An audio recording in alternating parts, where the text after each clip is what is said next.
that and more as we get up with you starting right now. Here we go. Let's go. Shafty is ready and rolling. EJ is up and pumped and ready to go. Mike T is here to make a few deals as we go along, and Mel will come along as well. Lots of football on the program today and a special visitor from the National Hockey League coming up as well. But we begin with the play-in last night. We got the 9-10 games last night on ESPN. Mavs and Kings. Would this Dallas season that's had so many ups and mostly downs come to an end? Very definitively no. Klay Thompson was having none of that. He went nuts on the road in the second quarter. Klay Thompson in the second quarter in Sacramento last night scored 16 points. He was 5 for 5 from the floor. That one gave the Mavs a 14-point lead. Then it's Anthony Davis getting in on the act. Mavs by 20. Next Dallas possession, same score. It's AD again. Davis and Thompson combined for 24 points in the quarter. They outscored the Kings by themselves. They opened a 23-point lead, and they really never looked back. Fourth quarter, it's a 16-point game. That's Klay again. He would score 23. Midway through the fourth, Mavs put it away. Anthony Davis, 27 and 9. It's been a tough couple months, but it was a real good night for the Mavs. They got one more shot to try and make the field. The Kings go home. Mavs will play the Grizzlies on Friday. Winner will go on to face OKC in the playoffs. History is against Dallas. No 10th place team has ever made the playoffs since the current play-in format was adopted 5 seasons ago. For what it's worth, Memphis won 3 of 4 head-to-head meetings this year, though one of those was the final game of the season and pretty much nobody played. So we'll see what happens on Friday. We'll show you the East game a little bit later. I've ever gotten out of the play-in and into the playoffs. There's something about Anthony Davis in this play-in, though. He's played 3 of those career games going into last night. None of them with Klay Thompson, though. And Klay came correct in the second quarter. Perfect. 5 for 5 from the floor. 16 points in that quarter alone. He said, I just wanted to shoot until I missed. Luckily, I didn't miss. Anthony Davis, a triple. Mavs up 20. Davis is like, man, come on. He's undefeated in his playing career, in good position to continue that trend. Three-pointer, Anthony Trevis? No, we'll work on it. Davis and Klay combining to outscore the Kings by themselves in that second quarter. Dallas was plus 25 as a team in that frame. Really just blew the doors open, and that's Klay to the rack. After a 0 for 10, 0-point performance in the play-in game against these Kings last year.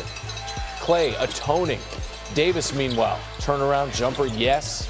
20 points at least in all 4 of the play-in games he's played. Went for 27 and 9 boards last night.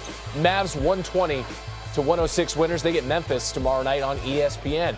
Senior Anscape writer David Dennis Jr. is who we get this morning on SportsCenter. David, listen, what does this win mean now for the Dallas players?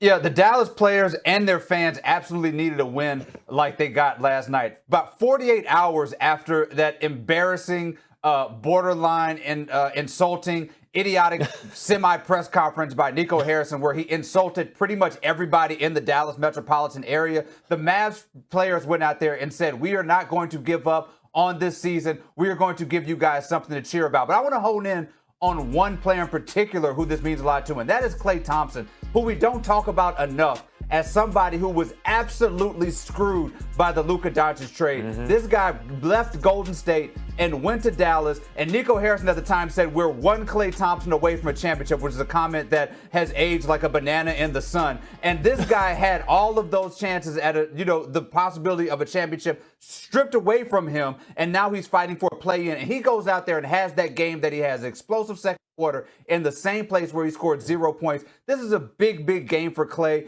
and a big sort of showing by this Dallas Mavericks team that we are still going to fight, even though we have a front office that is a disaster right now. You could tell it meant something to Klay. You really could. I mean, he said as much after the game, talked about atoning for the previous season. Meanwhile, Dallas still has one more game to win to make it from the play-in to the playoffs. What chances do you give these Mavs in Memphis against the Grizzlies tomorrow night?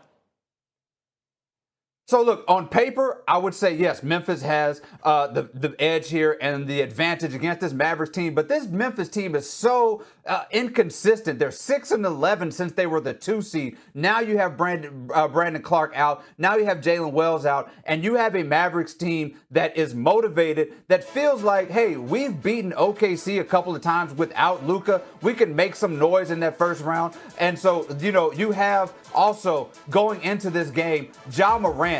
With that ankle injury, they're beaten up. They played a tough game against that Warrior squad. This is a Memphis Grizzlies team that is absolutely vulnerable against this Dallas Mavericks squad. The Mavericks can pull this thing together and be the first 10th seed to work themselves into the playoffs. We said it right now, man. It's never happened. That bouncer working the door for the 10 seeds to get into this playoff club has been stingy at best. The fight, 9:30 p.m. Eastern from Memphis on ESPN tomorrow night. David Dennis Jr., thank you. All right, what about that 9-10 in the Eastern Conference play-in? Maybe a 10 seed can advance from this game. Death taxes and the Heat dispatching the Bulls in this play-in. Listen, if Miami and Tyler Hero win, it'll be the third consecutive season that has happened, though. Chicago 3-0 against Miami in the regular season. Tyler Hero doesn't care. 16 points in the first quarter. He was perfect. 6 for 6 from the field. They were up double digits going into the second. It's Andrew Wiggins rolling the screen. Bam Adebayo. I'll take that.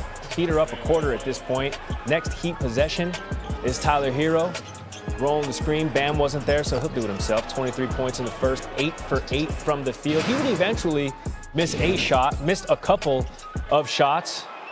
Bam ain't gonna miss this one. Steals the inbound. 15 points, 12 boards, but it was the defense from Bam specifically holding Chicago to 3 for 12 from the field when he was the primary defender, and then Tyler getting up 38 points. He was 13 for 19 from the line. Heat won this thing wire to wire. They never trailed. Now they get His play-in game experience out of the mud. He's here with the Mavs, taking on the Kings. Let's show you what it was a year ago, exactly 1 year ago, April 16th, 2024. His Warriors, his struggles. 0 for 10 from the field, 0 for 6 from the three-point line. He said human nature. When you end a season on a sour note like that, you want to come out and prove people wrong. He did last night. He's back in the building. And that jumper, shooter's roll. friendly bounce. Back on the map. He and the beautiful three. Clay got another triple. He's dialed in, made 5 threes on his night. In the second quarter alone, 5 for 5. He said, I knew once I saw one go in, I was going to shoot until I missed. Luckily for me, I didn't miss. 16 points in that quarter alone, and then in the fourth, kept it rolling. How about backdoor cut to the rim? Got that to go. Yeah, that was nice. A lot of contact. Maybe could have been a whistle. Mavs up by 18. Who knows how the game would have changed on that whistle. He had 23 points. He was plus 31 in the game. It's the 4th best all time by a player in playing game history. Tyler Hero is for the Heat what Klay Thompson was for the Mavericks last night.